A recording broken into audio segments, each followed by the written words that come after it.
Assalamualaikum warahmatullahi wabarakatuh.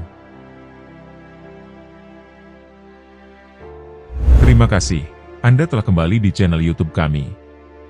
Saluran informasi yang mengkisahkan kisah-kisah Islami, serta kisah para ulama dan kekasih Allah. Kali ini, kami akan membawakan kisah-kisah teladan dari Sayyidina Ali bin Abi Thalib karramallahu wajhah.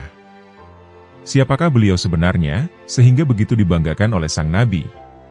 Dan benarkah, Sayyidina Ali diberikan Allah kecerdasan serta berbagai kelebihan? Untuk mengetahui jawabannya, simak video kami kali ini hingga akhir.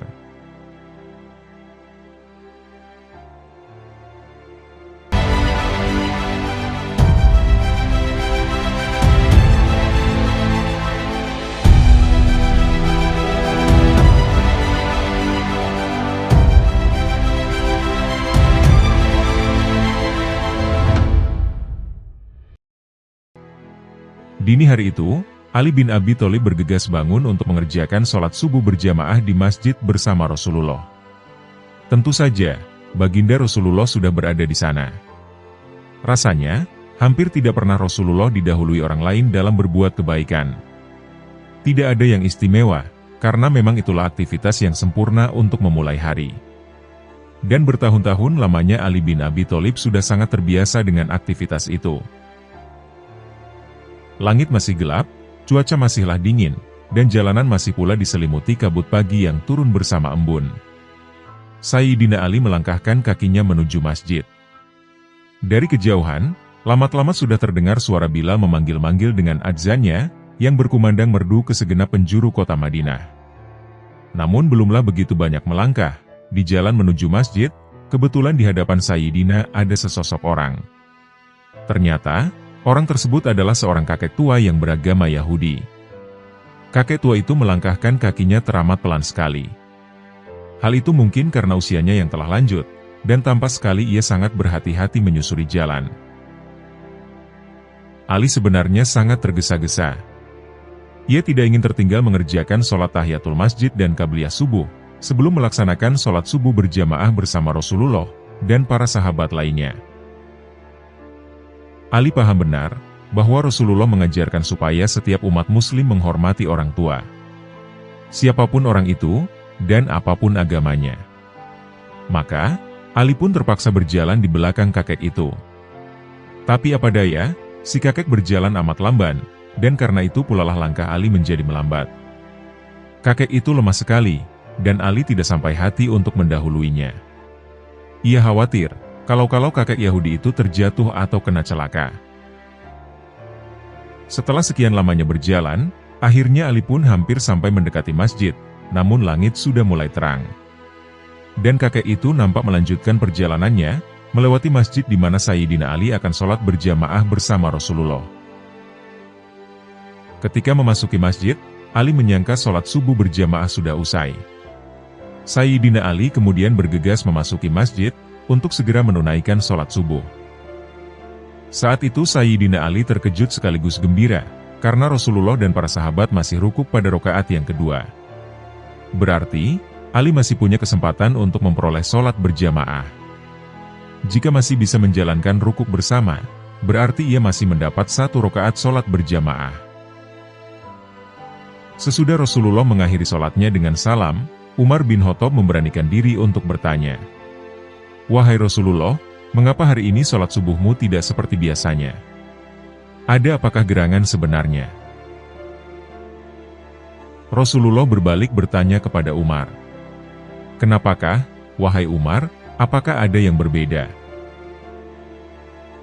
Umar bin Khattab kemudian berkata, "Kurasa sangat lain, wahai Rasulullah. Biasanya ngaku rukuk dalam rakaat yang kedua tidak sepanjang pagi ini. Tapi tadi itu engkau rukuk lama sekali, ada hal apakah wahai Rasulullah?" Rasulullah menjawab, "Aku juga tidak tahu. Hanya tadi, pada saat aku sedang rukuk dalam rakaat yang kedua, malaikat Jibril tiba-tiba saja turun, lalu menekan punggungku, sehingga aku tidak dapat bangun iktidal. Dan itu berlangsung lama, sama seperti yang kau ketahui juga." Umar bin Khattab makin heran, dan bertanya lagi, "Wahai Rasulullah, Mengapa Jibril sampai berbuat seperti itu? Nabi Muhammad lalu berkata, "Aku juga belum tahu, karena Jibril belum menceritakannya kepadaku." Dengan kuasa Allah, beberapa waktu kemudian malaikat Jibril pun turun. Ia berkata kepada Nabi Muhammad SAW, "Wahai Muhammad, aku tadi diperintahkan oleh Allah untuk menekan punggungmu dalam rakaat yang kedua.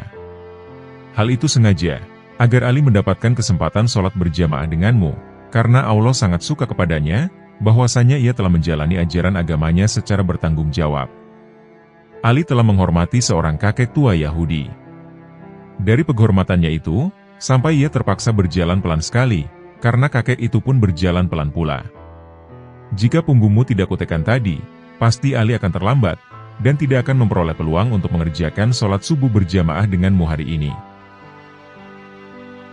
Mendengar penjelasan Jibril itu, maka kini mengertilah Rasulullah dengan peristiwa tersebut, dan beliau sangat menyukai perbuatan Ali. Karena apa yang dilakukannya itu, tentunya menunjukkan betapa tinggi penghormatan umat Islam kepada orang lain. Satu hal lagi, Ali tidak pernah ingin bersengaja terlambat, atau sengaja meninggalkan amalan sholat berjamaah. Setelah mendapat kabar dari malaikat, Rasulullah kemudian menjelaskan kabar itu kepada para sahabat.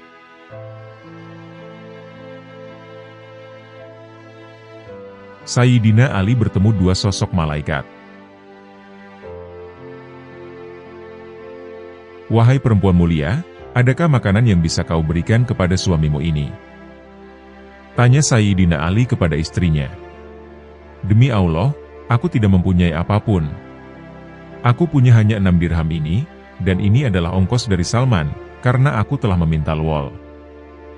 Uang ini ingin aku belikan makanan untuk anak kita, Hasan dan Husain," jawab Sayyidah Fatimah kepada sang suami.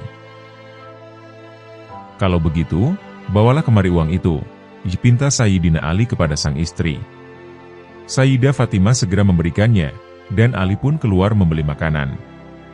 Namun tiba-tiba, ia bertemu dengan seorang laki-laki yang berdiri, sambil berujar, "Siapa di sini yang ingin memberikan hutang karena Allah, yang maha menguasai dan mencukupi?" Mendengar ucapan itu, Sayyidina Ali kemudian mendekatinya, dan langsung memberikan uang 6 dirham di tangannya kepada lelaki tersebut. Tatkala Sayyidina Ali pulang, Fatimah pun menangis saat mengetahui suaminya pulang dengan tangan kosong. Sayyidina Ali hanya bisa menjelaskan tentang peristiwa yang barusan dialaminya secara apa adanya. "Baiklah kalau begitu," kata Sayyidah Fatimah, tanda bahwa ia menerima keputusan dan tindakan suaminya. Sekali lagi, Sayyidina Ali kemudian bergegas keluar.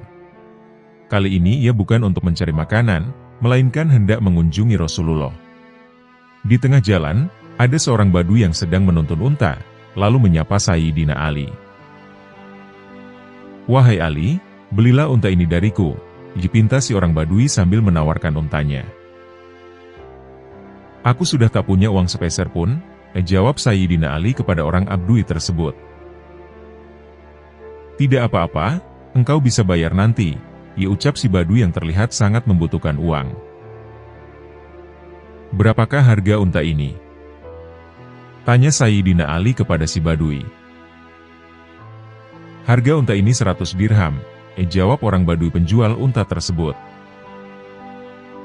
Sayyidina Ali kemudian sepakat membeli unta itu, meskipun dengan cara berhutang. Sesaat kemudian, tanpa disangka, sepupu Nabi Muhammad ini berjumpa dengan orang Badui lainnya. "Apakah unta ini kau jual?" ditanya orang Badui yang tertarik dengan unta yang sedang dituntun Sayyidina Ali. "Ya benar, unta ini sedang saya jual," jawab Sayyidina Ali karramallahu wajhah. "Berapakah harga untamu ini?" tanya orang Badui tersebut. "Harga untaku ini 300 dirham," jawab Sayyidina Ali kepada si Badui. Si Badui lalu membayarnya secara kontan, dan unta pun kini sah menjadi tunggangan barunya. Setelah kejadian tersebut, Sayyidina Ali kemudian segera pulang kepada istrinya. Wajah Fatimah kali ini tampak berseri, menunggu penjelasan Sayyidina Ali atas kejadian yang baru saja dialami. "Baiklah kalau memang begitu," kata Sayyidah Fatimah selepas mendengarkan cerita suaminya. Ali kemudian bertekad menghadap Rasulullah Shallallahu Alaihi Wasallam. Saat kaki memasuki pintu masjid, sambutan hangat langsung datang dari Rasulullah Shallallahu Alaihi Wasallam. Sang Nabi lalu melempar senyum dan salam, lalu bertanya, "Wahai Ali, engkau yang akan memberiku kabar, atau aku yang akan memberimu kabar?" Tanya Rasulullah Shallallahu Alaihi Wasallam. "Sebaiknya engkau dulu ya Rasulullah, yang memberi kabar kepadaku," jawab Sayyidina Ali radhiyallahu anhu. "Tahukah kamu, siapa orang Badui yang menjual unta kepadamu, dan orang Badui yang membeli unta darimu?" Tanya Rasulullah Shallallahu Alaihi Wasallam. "Allah dan Rasul-Nya tentu lebih tahu," sahut Sayyidina Ali yang nampak memasrahkan jawabannya. "Sangat beruntunglah engkau wahai Ali. Kau telah memberi pinjaman karena Allah sebesar 6 dirham, dan Allah pun telah memberimu 300 dirham. Yang mana, jumlah tersebut 50 kali lipat dari tiap dirhamnya. Dan Badui yang pertama adalah Malaikat Jibril, sedangkan Badui yang kedua adalah Malaikat Israfil, dan dalam riwayat lain ada yang menyebutnya Malaikat Mikail." Kisah yang bisa kita baca dari kitab Al-Aktaf Ad-Daniyah ini, menggambarkan betapa ketulusan Sayyidina Ali dalam menolong sesama, telah membuahkan balasan berlipat. Bahkan, Sayyidina Ali sampai mendapat balasan dari Allah dengan cara dan hasil di luar dugaannya. Sedangkan keluasan hati istrinya, yakni Sayyidah Fatimah, beliau dengan ikhlas menerima keterbatasan, juga melengkapi kisah kebersahajiaan hidup keluarga ini. Dukungan penuh dari Fatimah telah menguatkan sang suami, untuk tetap bermanfaat bagi orang lain, meski untuk sementara waktu mengabaikan kepentingannya sendiri. Semoga kita semua dapat meneladani kisah dari keluarga yang diridha Allah ini.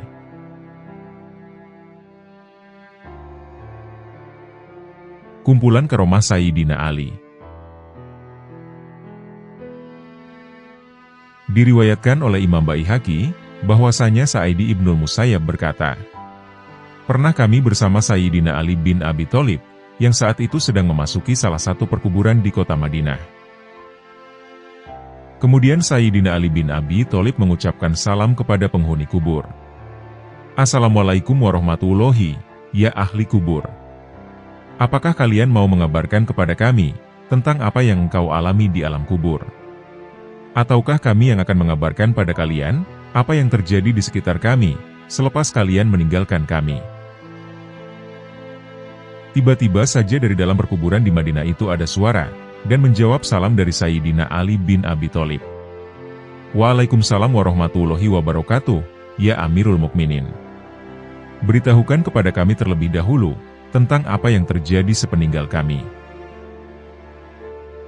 Maka Sayyidina Ali bin Abi Thalib menjawab, 'Baiklah, aku akan mengabarkan, bahwa istri-istri kalian yang telah kalian tinggalkan, mereka telah menjadi janda, lalu dari mereka menikah lagi.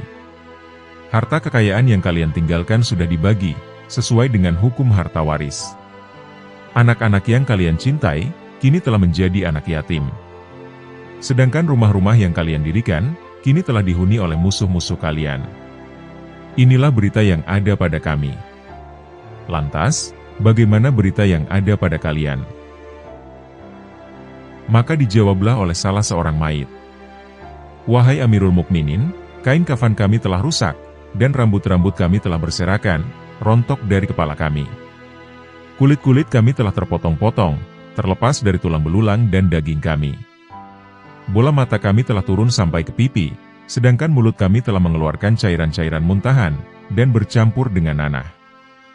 Dan apa yang telah kami perbuat, apabila itu kebaikan, maka kami telah mendapatkan balasannya.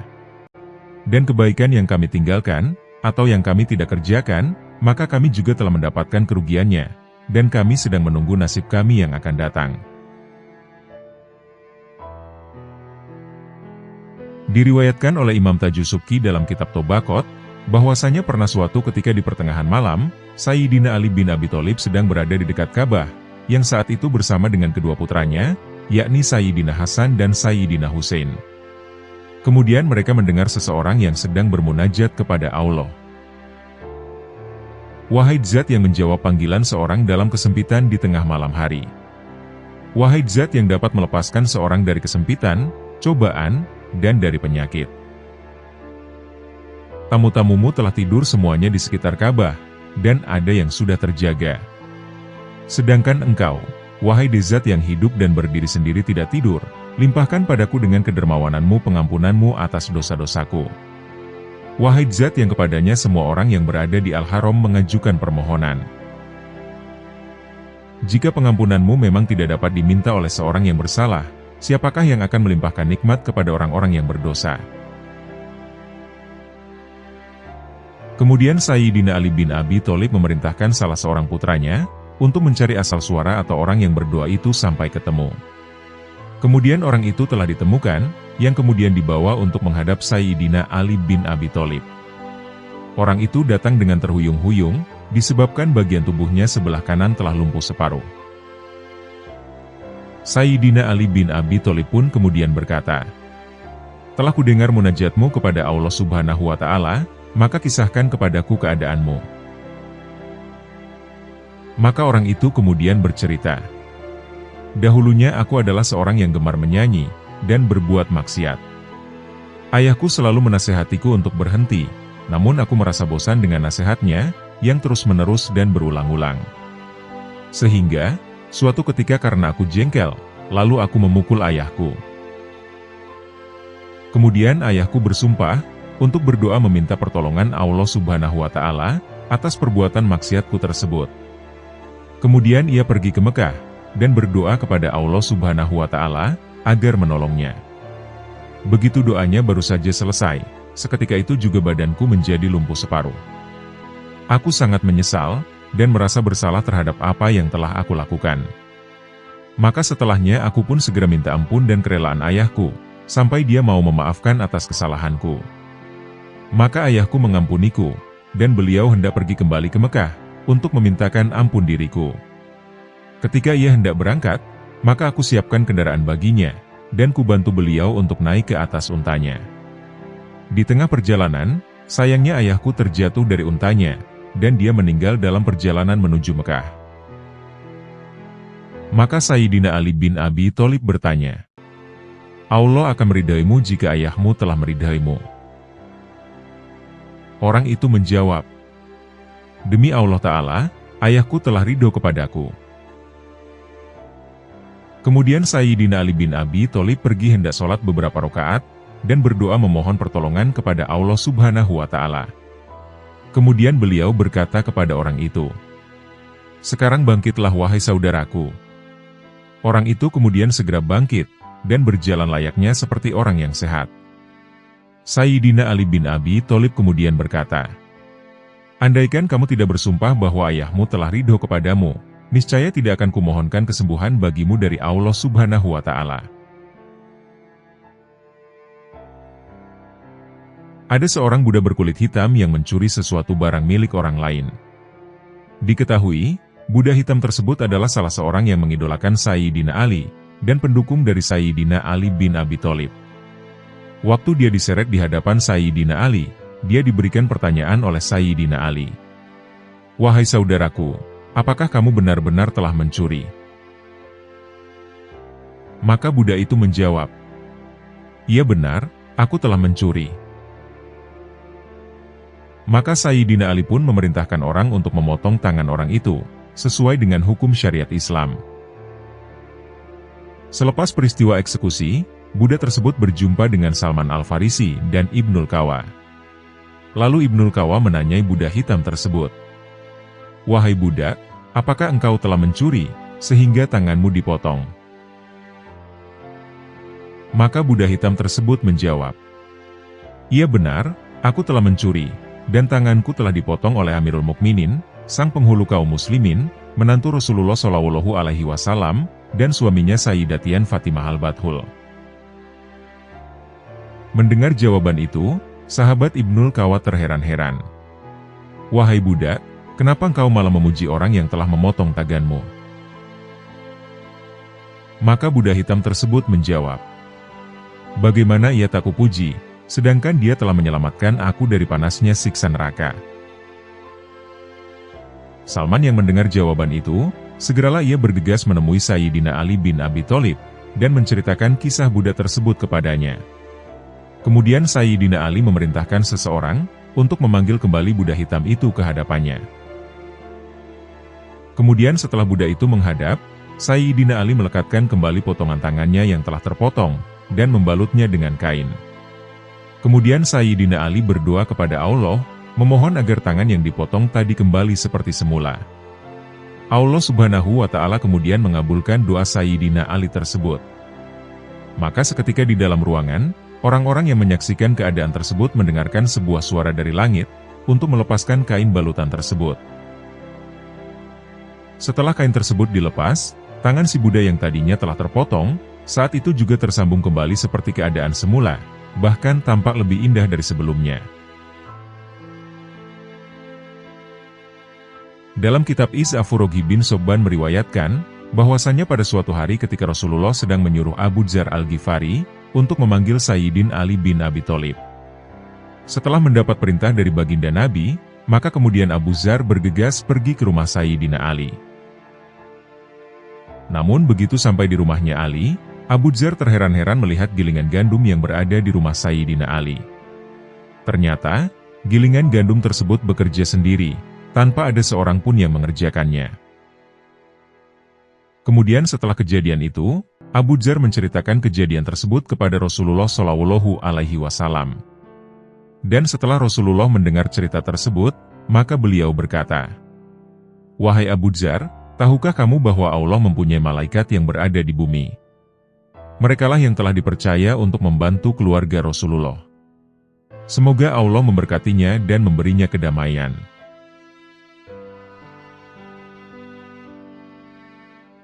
Sayyidina Ali bersama orang non-muslim saat di pengadilan. Dalam kitab Hilyatul Aulia diceritakan, terdapat satu kisah yang diriwayatkan oleh ayahnya Ibrahim bin Yazid Al-Taimi. Bahwasanya Sayyidina Ali pernah kehilangan baju besi yang sangat berharga baginya. Ternyata, pada saat itu baju besi tersebut ada pada seorang Yahudi. Kisah tentang Sayyidina Ali ini diriwayatkan dengan beragam versi. Ada yang mengatakan orang yang memegang baju besi tersebut adalah Yahudi, ada juga yang menyatakan dia adalah seorang Nasrani.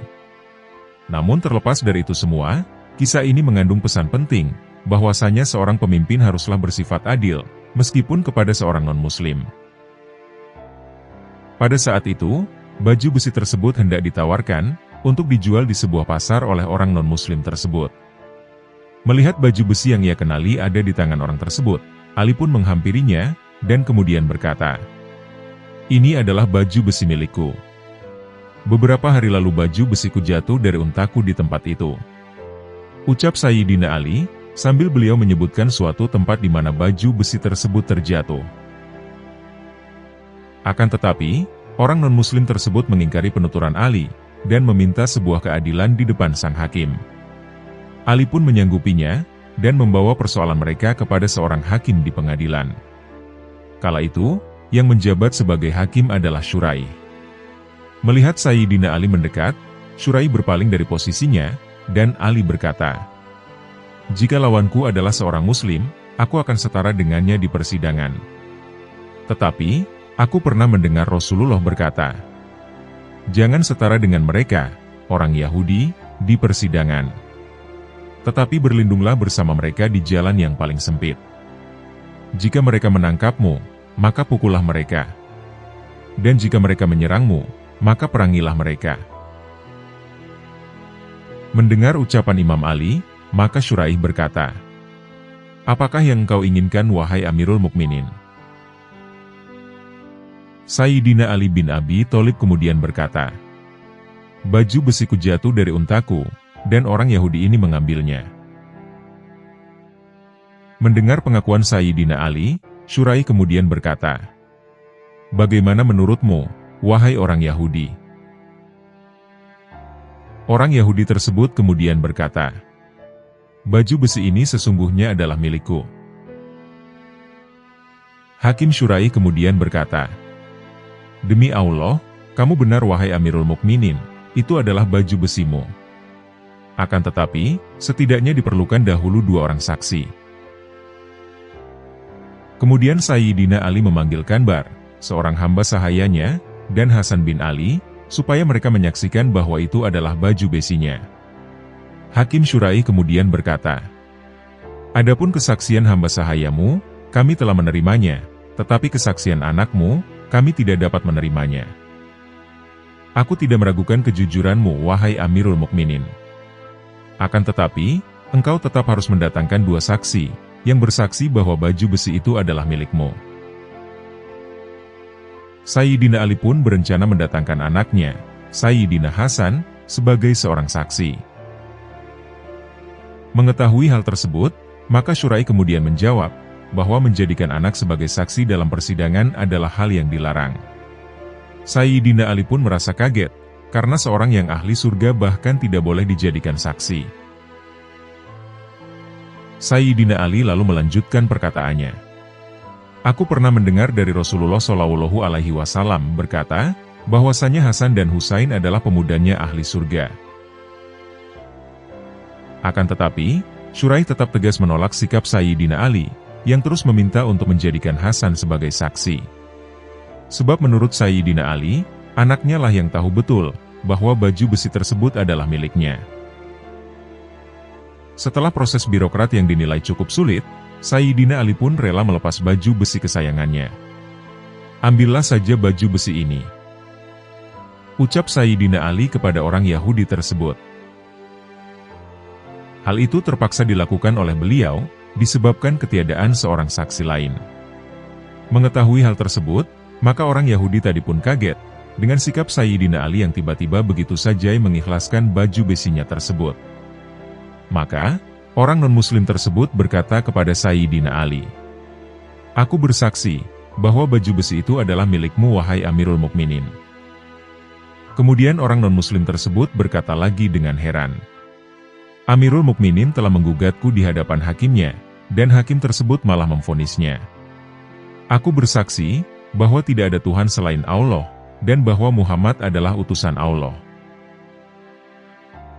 Tak disangka, orang non-muslim itu akhirnya malah memutuskan untuk masuk Islam. Hidayah tersebut muncul, karena dia telah melihat keadilan dalam peradilan yang terjadi antara Sayyidina Ali dan Syurai, serta putusan yang ditentukan dengan kebenaran, dan juga sikap dari Amirul Mukminin yang penuh penerimaan pada putusan hakim. Dengan tanpa keberatan, akhirnya orang Yahudi tersebut memantapkan diri untuk masuk Islam.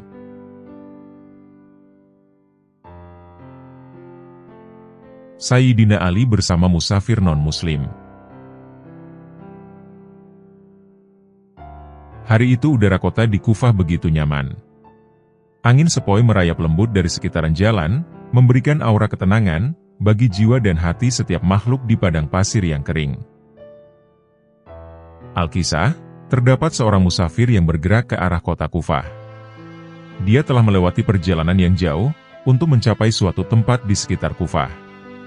Akan tetapi, pada saat itu ia merasa sangat kelelahan. Dia kemudian berpikir merenung dalam kesendiriannya. Alangkah baik dan menyenangkannya, bila ia mempunyai teman seperjalanan, agar dia punya teman untuk berbicara. Sehingga, dengan adanya seorang teman, maka hal itu akan membuatnya lupa akan rasa lelahnya perjalanan ini. Ketika itu pula, tampak sesosok orang dari arah kejauhan.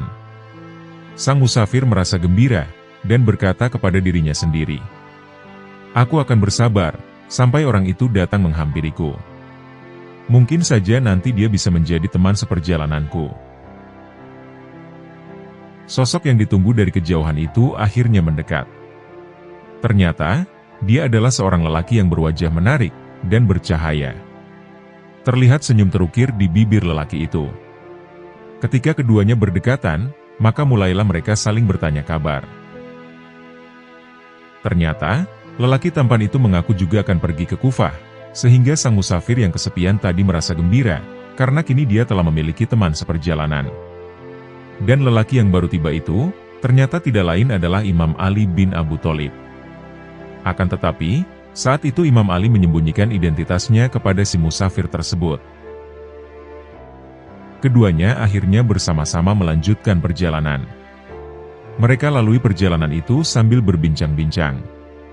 Tak lama kemudian, Imam Ali pun mulai mengetahui bahwa teman seperjalanannya itu adalah seorang non-muslim. Dan Imam Ali sebagaimana yang telah tersohor kebaikan dan keluhuran akhlaknya kepada siapa saja, beliau tetap memperlakukannya juga dengan baik. Sampai-sampai, lelaki non-muslim itu merasakan persahabatan dan kecintaan terhadap Imam Ali, yang kala itu beliau adalah seorang khalifah, sang pemimpin seluruh kaum muslimin. Tutur kata dan akhlak Imam Ali sedemikian baiknya, sehingga telah meninggalkan kesan yang baik kepada lelaki itu, sampai-sampai dia melupakan rasa lelahnya. Orang non-muslim tadi lalu berhenti sejenak, dan berkata kepada Imam Ali, "Sungguh menakjubkan, kebetulan sejam yang lalu aku memohon kawan seperjalanan untuk menemaniku, agar beratnya perjalanan ini tidak terasa olehku. Maka lihatlah, betapa Tuhan telah mengabulkan permintaanku. Sampai kini, aku tidak pernah menemui orang sebaik dan sepandai engkau dalam berbicara," ia ucap orang non-muslim tersebut ketika memuji Imam Ali. Imam Ali hanya tersenyum ketika mendengar perkataan lelaki itu, dan mereka kemudian kembali meneruskan perjalanannya. Hingga pada akhirnya, sampailah mereka berdua itu pada sebuah persimpangan jalan. Satu jalan mengarah ke kota Kufah, yang mana itu menjadi tempat tujuan bagi Imam Ali bin Abi Thalib. Dan jalan yang satunya lagi, diketahui merupakan arah yang dituju oleh si lelaki non-muslim. Akan tetapi, Imam Ali tidak mengambil jalan ke arah kota Kufah, dan malah memilih terus berjalan mengikuti teman seperjalanan yang baru dikenalnya. Lelaki itu sibuk berbicara, sehingga tidak menyadari hal tersebut. Beberapa saat kemudian, ketika dia mulai menyadarinya, ia kemudian bertanya kepada Imam Ali, "Wahai sahabatku, engkau telah salah memilih jalan. Sewaktu di persimpangan tadi, engkau seharusnya memilih jalan ke arah kota Kufah." Imam Ali kemudian menjawabnya, "Aku memang sudah tahu. Tetapi aku ingin mengiringimu, sampai engkau menyelesaikan pembicaraanmu." Maka lelaki itu merasa takjub, sesudah mendengar ucapan Imam Ali tersebut. Orang non-muslim tersebut kemudian berkata, "Akhlakmu sungguh baik sekali. Aku ingin mengetahui lebih banyak tentang dirimu. Sebutkanlah namamu, dan apakah pekerjaanmu?" Imam Ali kemudian menjawab pertanyaannya, "Wahai sahabatku, aku adalah Ali bin Abi Thalib." Lelaki non-muslim itu yang sudah sering mendengar nama Ali, dan mengetahui beliau adalah seorang pemimpin umat Islam. Ia amat sangat terkejut, dan kebimbangan menyelimuti dirinya saat itu. Dia berkata pada dirinya sendiri, "Ya Tuhanku, sejak tadi hingga kini, ternyata aku sedang bersama Khalifah umat Islam, dan aku tidak mengetahuinya sama sekali." Lalu, dia berkata kepada Imam Ali bin Abi Thalib, "Kerendah hatian dan kebaikan perilaku Anda memang layak mendapat pujian. Apakah mereka yang dididik dengan ajaran Islam juga memiliki akhlak seperti Anda?" Ucap lelaki non-muslim tersebut. Sayyidina Ali bin Abi Thalib kemudian menyampaikan sebuah pesan dari Nabi Muhammad SAW kepada beliau, sebuah ajaran akhlak dari Rasulullah SAW yang berbunyi, "Berlaku baiklah kepada sesama manusia, sehingga mereka menyukai kalian selagi kalian hidup, dan menangisi kalian ketika kalian meninggalkan dunia ini." Itulah tadi kisah Imam Ali bin Abi Thalib karramallahu wajhah, dalam sebuah perjalanannya dengan seorang musafir non-muslim.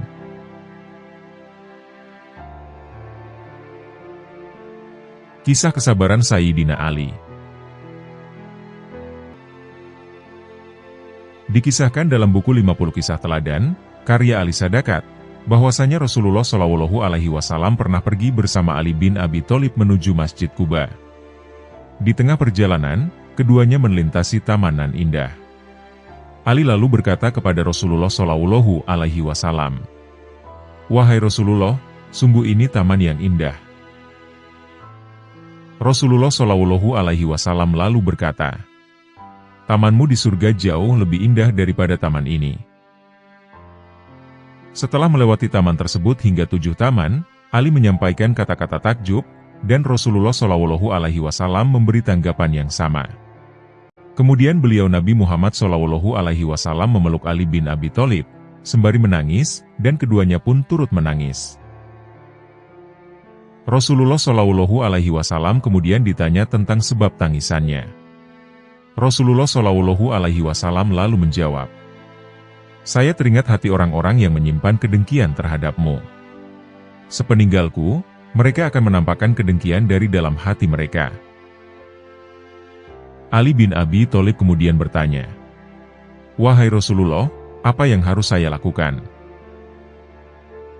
Rasulullah kemudian menjawabnya, "Kamu harus bersabar dan tabah. Apabila kamu tidak bersabar, maka penderitaanmu bertambah banyak." Ali bin Abi Thalib kemudian bertanya lagi, "Apakah Anda mengkhawatirkan kebinasaan agamaku?" Rasulullah SAW kemudian memberi nasihat, "Sesungguhnya hidupmu bergantung pada kesabaran." Apa yang disampaikan Nabi sepeninggal beliau benar-benar menjadi kenyataan. Ketika Sayyidina Ali menjabat khalifah, banyak orang-orang munafik yang memusuhi beliau. Bahkan Ali wafat syahid di tangan Ibnu Muljam, usai beliau sholat subuh di bulan Ramadan. Sehingga, Sayyidina Ali pun wafat dalam usia 62 atau 63 tahun. Kesabaran Ali ketika memimpin kaum muslimin benar-benar menakjubkan. Beliau tidak pernah menyakiti umat Islam, ataupun melakukan permusuhan, kendati di masa beliau banyak fitnah bertebaran. Kesabaran Ali benar-benar luar biasa, hingga Rasulullah SAW ridho kepada beliau. Perintah bersabar juga diabadikan Allah dalam sebuah firman-Nya. "Maka bersabarlah engkau, wahai Muhammad, sebagaimana kesabaran para Rasul yang memiliki keteguhan hati. Dan janganlah engkau meminta agar azab disegerakan untuk mereka." Quran Surat Al-Ahqaf, ayat 35.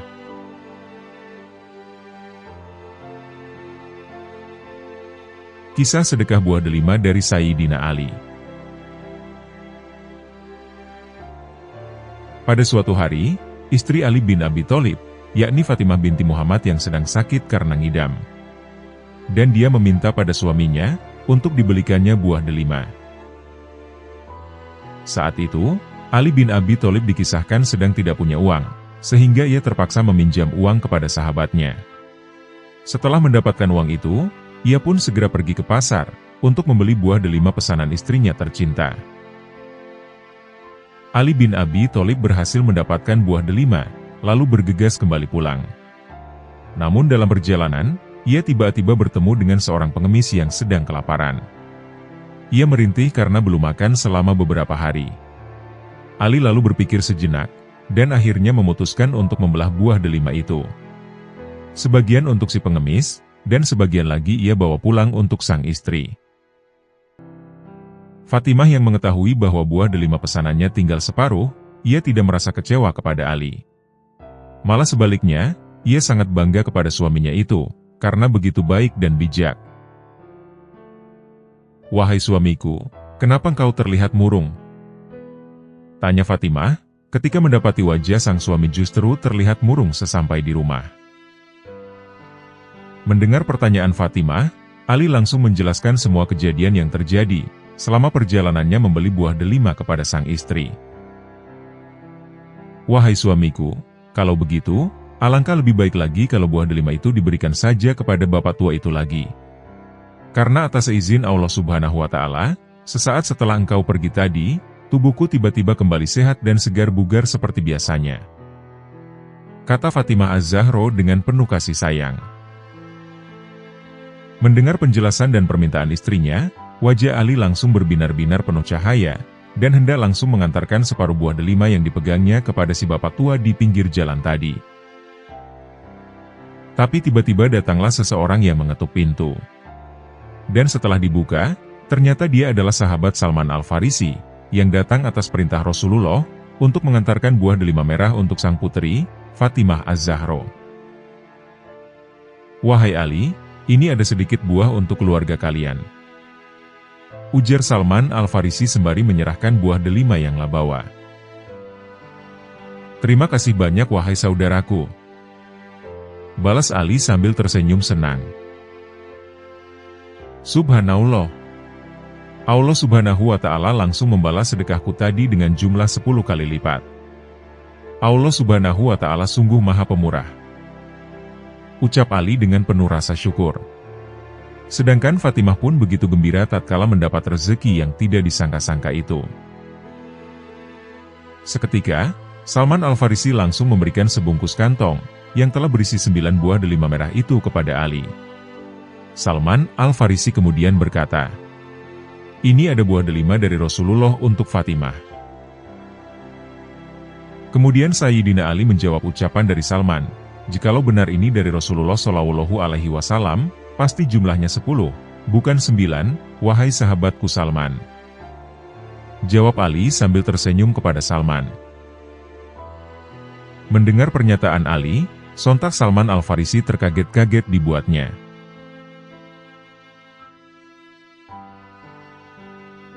Kisah Sayyidina Ali dan perempuan hamil. Sayyidina Ali bin Abi Thalib, beliau dikenal sebagai salah satu sahabat Rasulullah Shallallahu Alaihi Wasallam yang terpandang. Beliau termasuk salah satu dari 10 sahabat yang dijamin masuk surga. Semenjak remaja, Ali bin Abi Thalib termasuk sahabat yang memiliki sifat pemberani, jago di medan perang, orator ulung, dan zahid kenamaan. Ia bahkan bisa mempertaruhkan nyawanya demi keselamatan Rasulullah Shallallahu Alaihi Wasallam. Dengan keberanian Ali bin Abi Thalib tersebut, membuat ia melegenda sejak remaja. Beliau tidak hanya berani dan jago perang, tetapi juga alim, berwawasan luas, dan cerdas. Jika para sahabat lainnya menemukan suatu permasalahan yang sulit untuk menemukan jawabannya, maka persoalan tersebut bisa diselesaikan olehnya. Jadi, tidaklah heran kalau Ali bin Abi Thalib adalah orang yang tepat untuk dimintai jawaban atas permasalahan-permasalahan mereka. Bahkan Rasulullah mengibaratkan beliau sebagai pintunya ilmu, sementara Rasulullah Shallallahu Alaihi Wasallam sendiri sebagai kotanya ilmu. Pada zaman Khalifah Utsman bin Affan, ada seorang perempuan yang melahirkan, padahal usia kandungannya masih 6 bulan. Perempuan tersebut kemudian dibawa menghadap ke depan Khalifah Utsman. Saat itu beliau berpikir sederhana, karena tidak ada wanita yang usia kandungannya baru 6 bulan, namun sudah bisa melahirkan. Dan karena ketidaktahuannya, beliau memerintahkan agar perempuan tersebut dihukum, karena ia telah melakukan zina. Perempuan tersebut tentu saja menolaknya, karena ia mengaku tidak pernah melakukan perbuatan zina. Hingga pada akhirnya, kabar tersebut terdengar oleh Sayyidina Ali bin Abi Thalib. Ia mengutipkan pendapatnya, bahwa usia kehamilan minimal adalah 6 bulan, yang berasal dari kutipan surat Al-Ahqaf, ayat 15. Dan kami perintahkan kepada manusia agar berbuat baik kepada kedua orang tuanya. Ibunya telah mengandung dengan susah payah pula. Masa mengandung sampai menyapihnya selama 30 bulan, sehingga apabila dia telah dewasa, dan umurnya mencapai 40 tahun, dia akan berdoa. Ya Tuhanku, berilah aku petunjuk, agar aku dapat mensyukuri nikmat-Mu yang telah Engkau limpahkan kepadaku, dan kepada kedua orang tuaku, dan agar aku dapat berbuat kebajikan yang Engkau ridha. Dan berilah aku kebaikan, yang akan mengalir sampai kepada anak cucuku. Sungguh, aku bertobat kepada Engkau. Dan sungguh, aku termasuk golongan orang Muslim. Dan juga dari surat Al-Baqarah, ayat 233. Dan ibu-ibu hendaklah menyusui anak-anaknya selama 2 tahun penuh, bagi yang ingin menyusui secara sempurna. Dan kewajiban ayah menanggung nafkah dan pakaian mereka dengan cara yang patut. Seseorang tidak dibebani lebih dari kesanggupannya. Janganlah seorang ibu menderita karena anaknya, dan janganlah pula seorang ayah menderita karena anaknya. Ahli waris pun berkewajiban seperti itu pula. Apabila keduanya ingin menyapi dengan persetujuan dan permusyawaratan antara keduanya, maka tidak ada dosa atas keduanya. Dan jika kamu ingin menyusukan anakmu kepada orang lain, maka tidak ada dosa bagimu memberikan pembayaran dengan cara yang patut. Bertakwalah kepada Allah, dan ketahuilah bahwa Allah Maha melihat apa yang kamu kerjakan. Dari kedua ayat tadi, Ali bin Abi Thalib membuat kesimpulan, bahwa usia minimal perempuan melahirkan adalah 6 bulan. Yakni dengan cara mengurangi masa 30 bulan mengandung serta menyusui, kemudian dikurangi 24 bulan masa menyusui saja. Setelah menerima jawaban dari Ali bin Abi Thalib, Khalifah Utsman bin Affan akhirnya tidak jadi menghukum perempuan tersebut. Dan akhirnya, perempuan tersebut bebas dari hukuman, dan terbukti tidak melakukan perbuatan zina.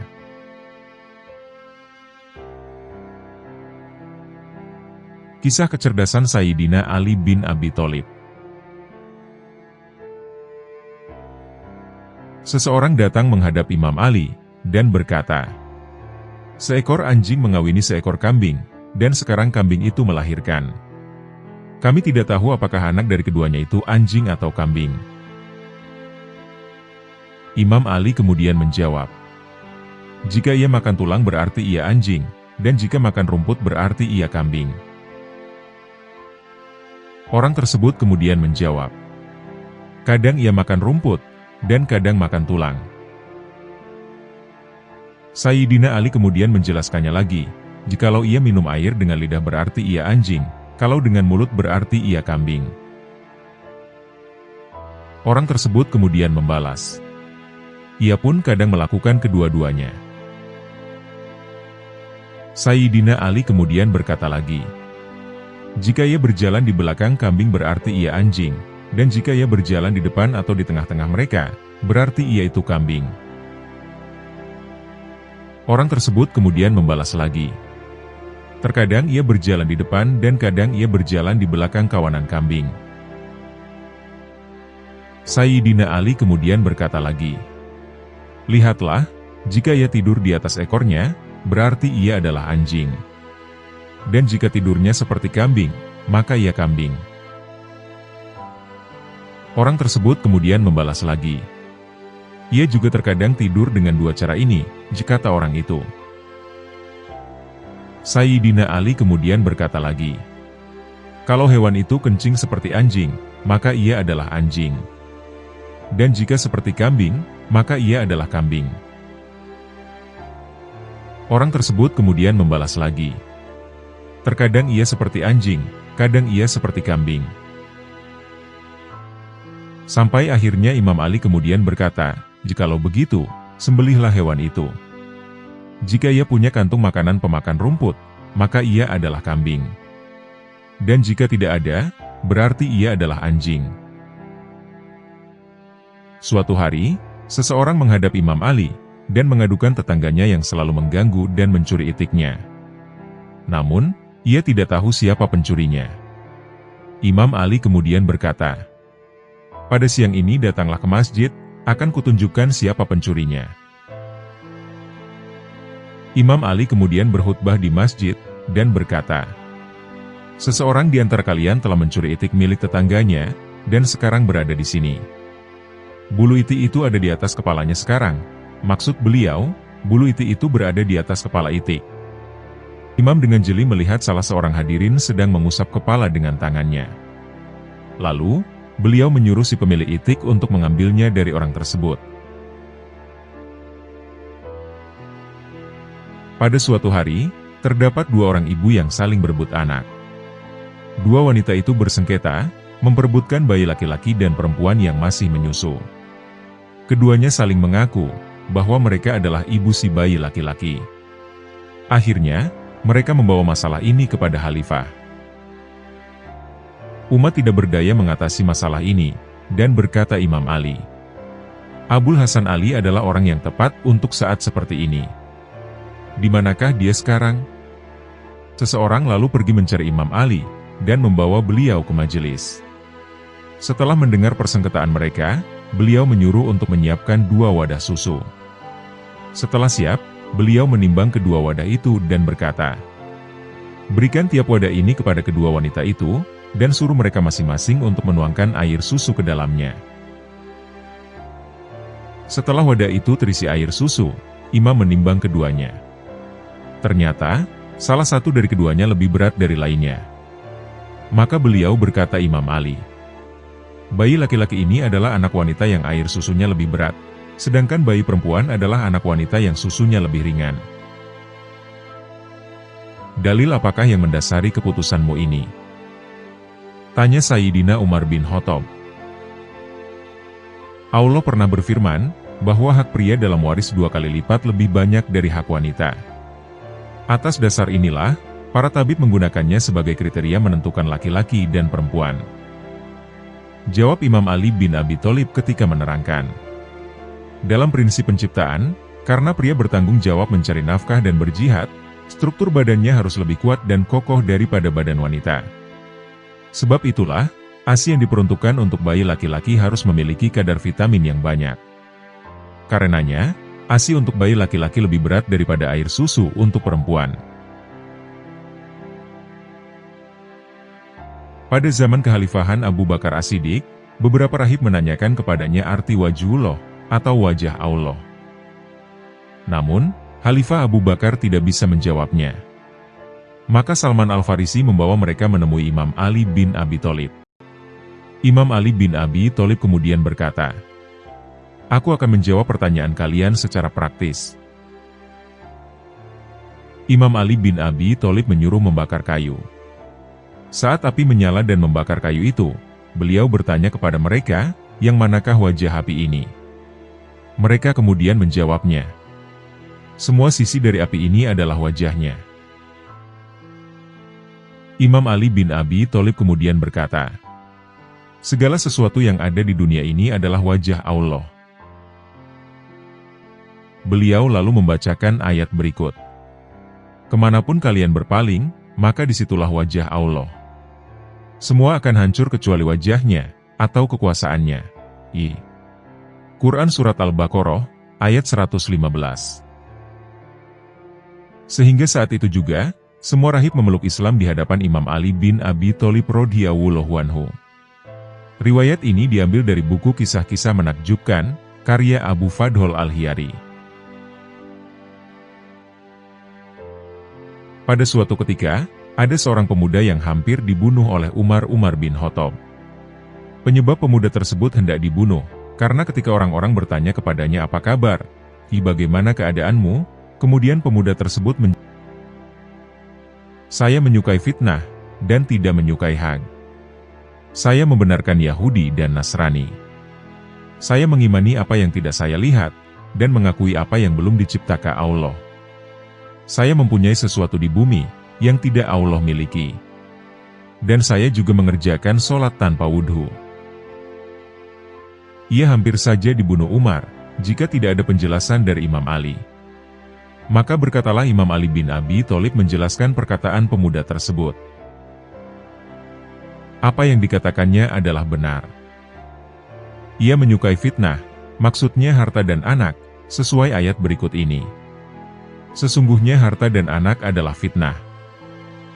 Quran Surat Al-Anfal, ayat 28. Ia membenci hak, maksudnya adalah kematian, sesuai ayat berikut ini. Datanglah sakaratul maut dengan hak. Quran Surat Qaf, ayat 19. Ia membenarkan Yahudi dan Nasrani dalam ucapannya, yang juga diabadikan dalam Al-Quran.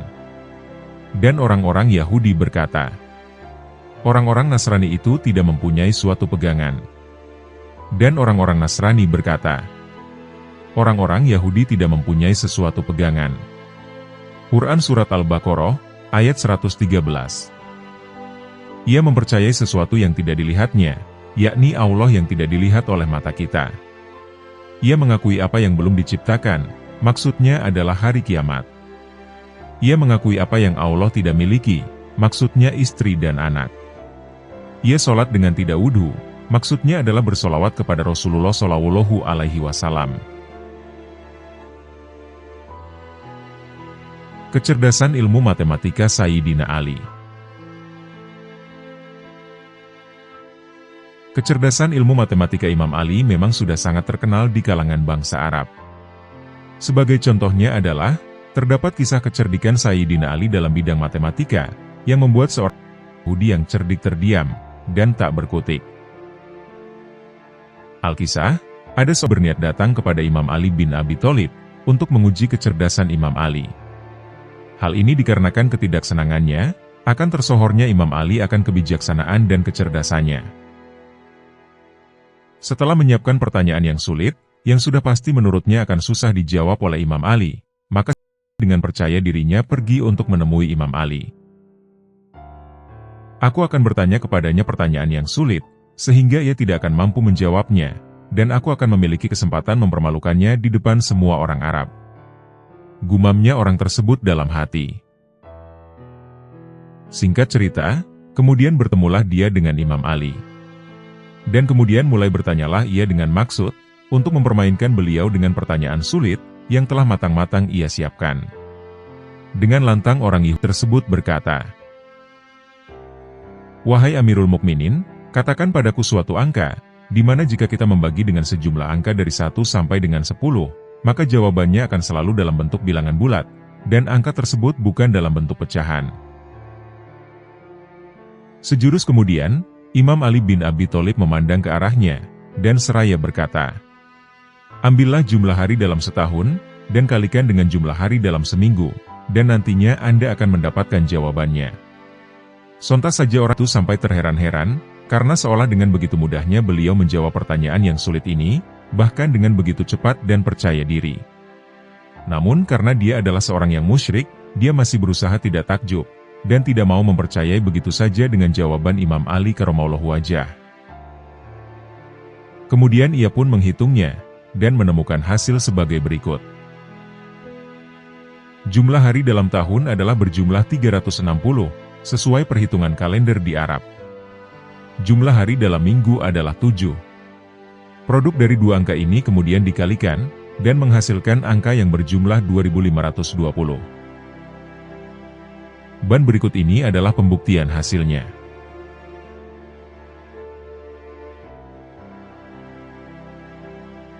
Ternyata, jawaban dari Imam Ali atas pernyataan yang sulit tadi benar adanya. Hasil dari jawaban Imam Ali ketika dibagi dengan angka 1/10, maka semua hasilnya benar-benar bulat semua, dan bukan dalam bentuk pecahan. Demikianlah salah satu kisah Imam Ali bin Abi Thalib, sebagai bukti dari kecerdasan beliau. Kisah pertemuan Sayyidina Ali dengan Nabi Khidir.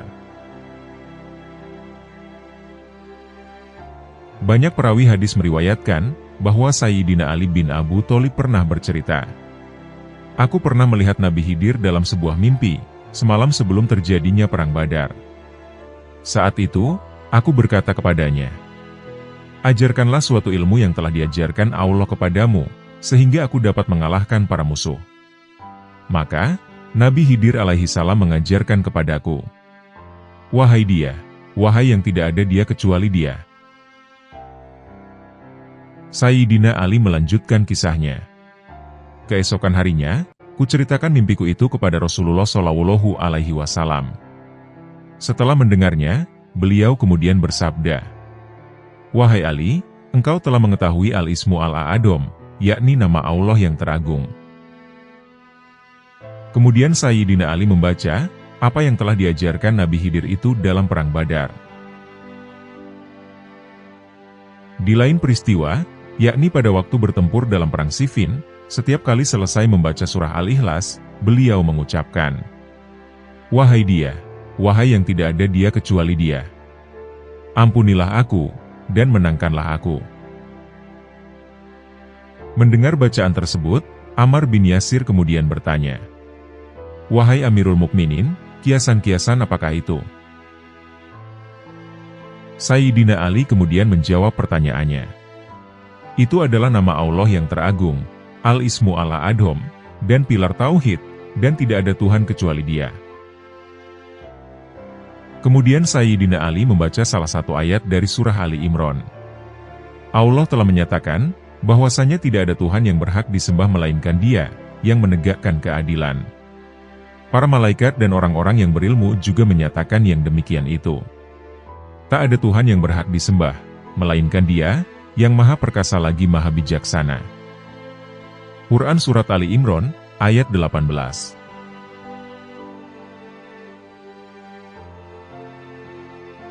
Kisah Ali bermimpi Rasulullah. Dari Ali bin Abi Thalib radhiyallahu anhu. "Aku bermimpi, seolah-olah aku mengikuti sholat berjamaah bersama Nabi Shallallahu Alaihi Wasallam. Seusai sholat, Rasulullah Shallallahu Alaihi Wasallam bersandar di mihrab.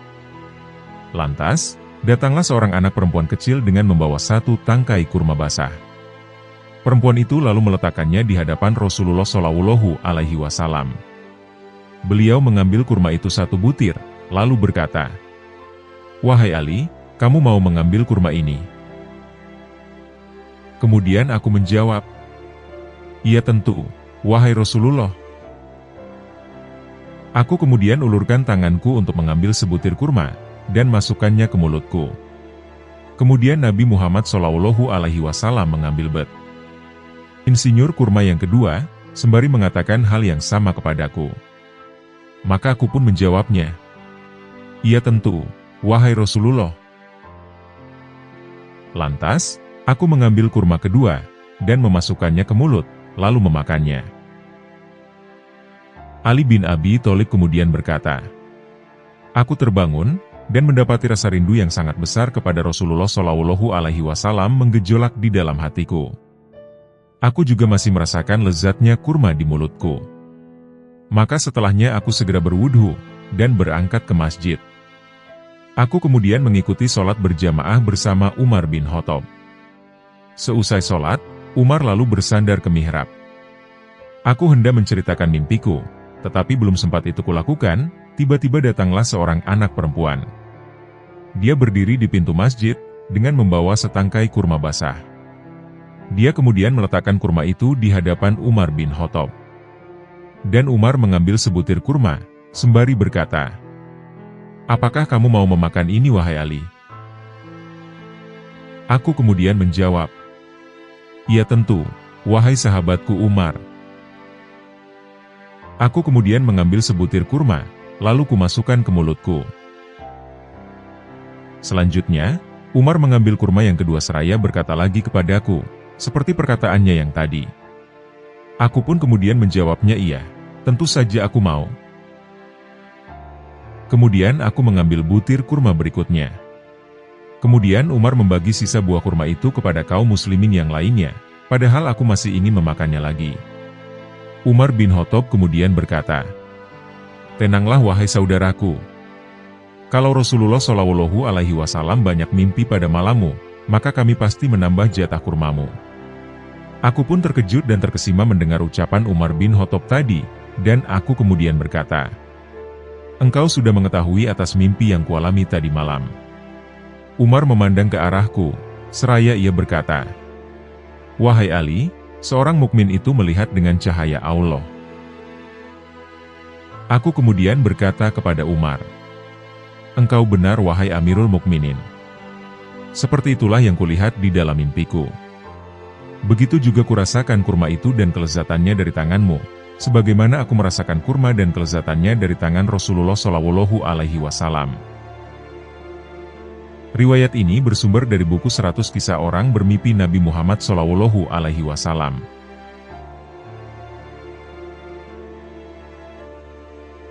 Penjelasan Sayyidina Ali tentang huruf hijaiyah. Seorang Yahudi pernah mendatangi Rasulullah seraya bertanya, "Apakah makna masing-masing dari huruf hijaiyah itu?" Rasulullah kemudian berkata kepada Ali bin Abi Thalib, "Jawablah pertanyaannya wahai Ali." Kemudian Rasulullah Shallallahu Alaihi Wasallam berdoa, "Ya Allah, jadikanlah dia berhasil, dan bantulah dia." Ali bin Abi Thalib berkata, "Setiap huruf hijaiyah adalah nama-nama Allah. Alif adalah Ismullah, atau nama Allah, yang tiada Tuhan selainnya. Dia selalu hidup, maha mandiri, dan maha kuasa.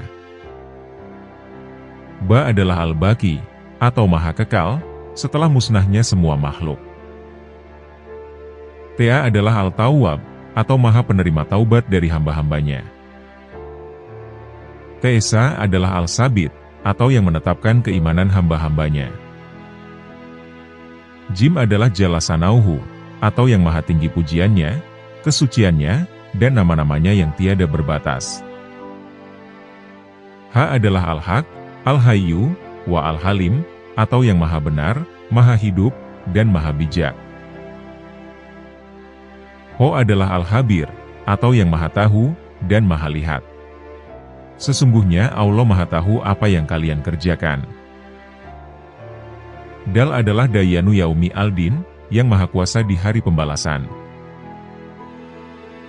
Zal adalah Dzu al-Jalal wal Ikram, pemilik keagungan dan kemuliaan. Ro adalah Al-Rauf, atau Maha Sayang. Za adalah Zainul Ma'budin, atau kebanggaan para hamba. Sin adalah Al-Sami Al-Basir, atau Maha Dengar dan Maha Lihat. Shin adalah Syakur, atau Maha Penerima ungkapan terima kasih dari hamba-hambanya. Shot adalah Asidik, atau Maha Jujur, dalam menepati janji. Sesungguhnya Allah tidak mengingkari janjinya. Dot adalah hal Dharwal Nafi, atau yang menangkal bahaya dan mendatangkan manfaat. Tu adalah hal Tohir wal Mutohir, atau yang Maha Suci dan menyucikan. Do adalah Dohir, atau yang tampak dan menampakkan kebesarannya. Ain adalah Al-Alim, atau yang Maha Tahu atas segala sesuatu. Goin adalah Giyas Al-Mustaghisin, atau penolong bagi yang memohon pertolongan dan pemberi perlindungan. Fa adalah yang menumbuhkan biji-bijian dan tumbuhan. Kof adalah yang Maha Kuasa atas makhluknya. Kaf adalah Al-Kafi, atau yang memberikan kecukupan bagi semua makhluk, tiada yang serupa dan sebanding dengannya. Lam adalah Latif, atau yang Maha Lembut, terhadap hamba-hambanya dengan kelembutan khusus dan tersembunyi. Mim adalah Malik ad-Dunya wal Akhiroh, atau pemilik dunia dan akhirat. Nun adalah Nur, atau cahaya langit, cahaya bumi, dan cahaya hati orang-orang beriman. Wawu adalah Al-Wahid, atau yang Maha Esa, dan tempat bergantung segala sesuatu. Ha adalah Al-Hadi, atau Maha Pemberi Petunjuk bagi makhluknya. Dialah yang menciptakan segala sesuatu dan memberikan petunjuk. Lam Alif adalah lam tasyid dalam lafaz Allah, untuk menekankan keesaan Allah, yang tiada sekutu baginya. Ya adalah Yadulositun lil Holki, atau tangan Allah terbuka bagi makhluk. Kekuasaan dan kekuatannya meliputi semua tempat dan semua keberadaan. Rasulullah Shallallahu Alaihi Wasallam kemudian bersabda, "Wahai Ali, ini adalah perkataan yang Allah rela terhadapnya." Dalam riwayat dijelaskan, bahwa orang Yahudi tersebut kemudian masuk Islam, setelah ia mendengar penjelasan Sayyidina Ali.